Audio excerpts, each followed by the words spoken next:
Hey beautiful people, welcome back to this channel. So you guys, I promised you that we're going to do a commentary on Pastor Timi Adigun and his wife Titi Adigun. So before we move on with this video, smash the like button, okay?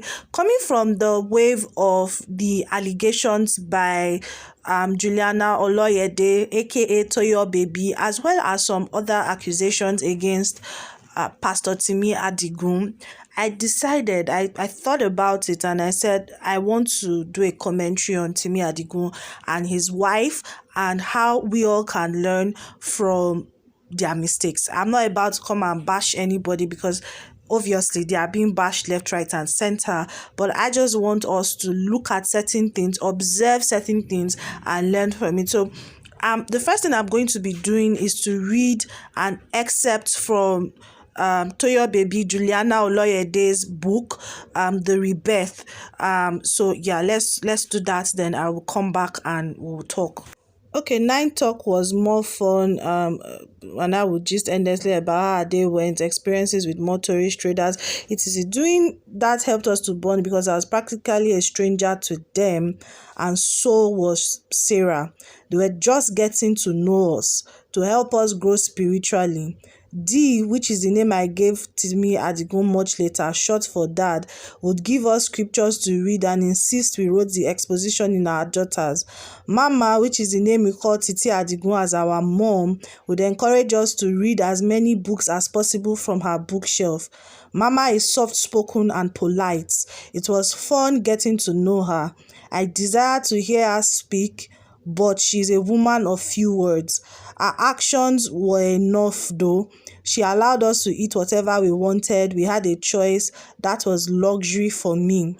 I had access to the fridge and all the goodies in the house. She never restricted us. She even told us to write a timetable of what we wanted to eat daily. For leisure, we had access to the TV, but were restricted to gospel and educative channels. We were not allowed to watch every channel on DSTV. Living with them shaped my life. God gave me a family in them. I opened up gradually to them. It was my first time seeing two happily married. Two people happily married. I never knew when or if they had disagreements. They never raised their voices at each other. They ate together. It was just new to me. The air in the house was beautiful and peaceful. They made me desire to get married. They were both virgins when they married. Time and again, I looked at their photo album and wondered how they did it. The devil came again and lied to me that their marriage was beautiful because they married as virgins. I nursed the bitterness and fear and cried on several occasions.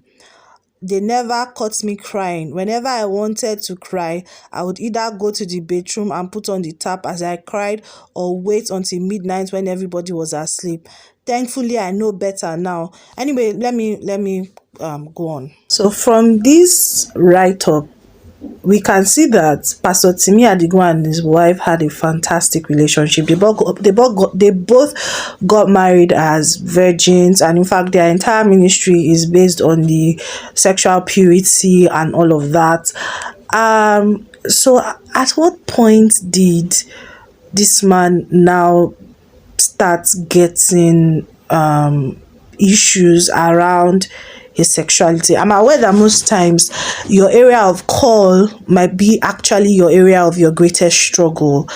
And this is a very young couple because I saw that they celebrated their 10th year wedding anniversary last year. This Instagram post dated June 25th, 2021, that's last year.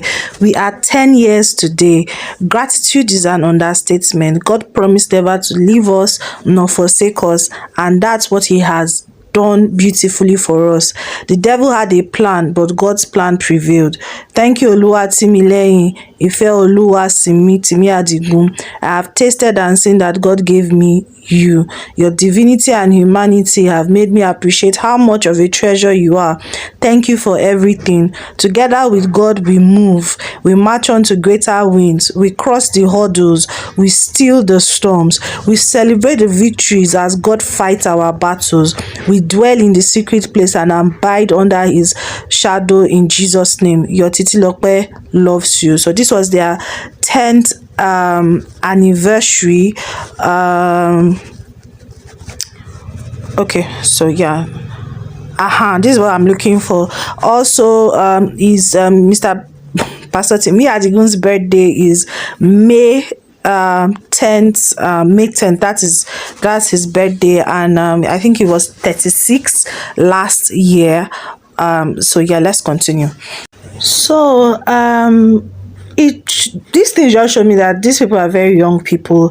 Timi Adigun himself is 36 years old. I don't know how old his wife is, but it would mean maybe she's either 35 or 30, thereabouts, but they are young people. So at the time that they were housing these ladies, that if their marriage is 10 years, let's just assume plus or minus that it must have been maybe 27, 28 or under 30 when they began to house these other young ladies in their house.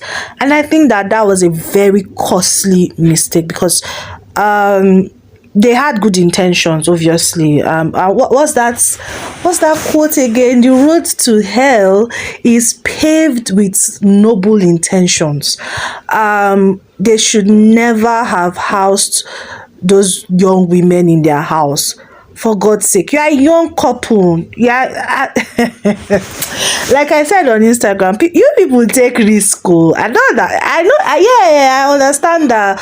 Oh, you want to help people, the love of Christ and all of that, but you need to protect your family. You don't. My grandmother would say to me that the fact that you have Jesus does not mean you go and stand on a train track that you know that a train is coming. You just kill yourself for nothing. That's foolishness as far as I'm concerned, because a little, like, let me just say, as I said it on my Instagram, a little tears here and there, and because the woman, Pastor Timi's wife, Titi, was working or is working, and many times pastor is alone with this young girls in the house. And the heart of man, somebody will come and say, why you always reading me? Better don't be a simple person. The book of Proverbs, my favorite part of the Bible, says don't be simple. Don't be a simple person in this world.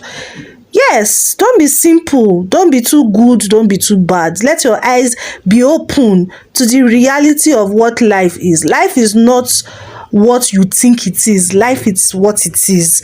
All right, because these people went to use their hands to bring vipers and scorpions inside their house. Yes, I'm saying it. They went to use their hands to bring vipers and scorpions inside their house. You just bring in strangers into your house. You don't know their antecedents. And you see, that's why I'm always pro. You have to have the spirit of discernment. Whatever you are doing, even in the work of God, you always have to ask the Lord to expose who people are. It's a prayer you have to pray. God, expose unfriendly friends. God, see, I'm not joking, because a lot of people have, look at these young people. I'm not excusing Timi Adigun for his whatever. When did this guy deviate? When did this start? And me, I can trace it from this story, even though it's an assumption. But anyway, to the couple, storms of life comes, and it's a lesson for all of us. And I pray that God gives them the fortitude to overcome this. To those who have been injured, I pray that God gives us healing, for people to go for counseling, proper counseling, and overcome this situation. But it is a lesson for all of us. Don't be naive.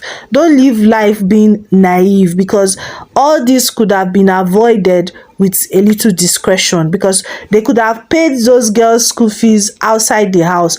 Because once you open the door to the devil, it's different things that will come inside. As Noah opened the ark, different animals started coming inside the ark, because they should never.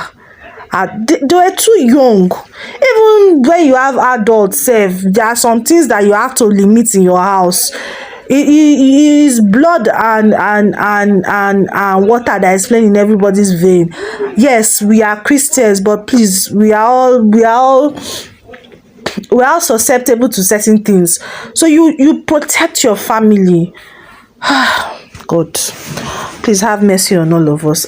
This is where I'm going to end. I just feel so bad, because when I read that story yesterday and I had to go, and I was like, really, why did they I know it was, like I said, the road to hell is filled with noble intentions that sometimes can get us into trouble.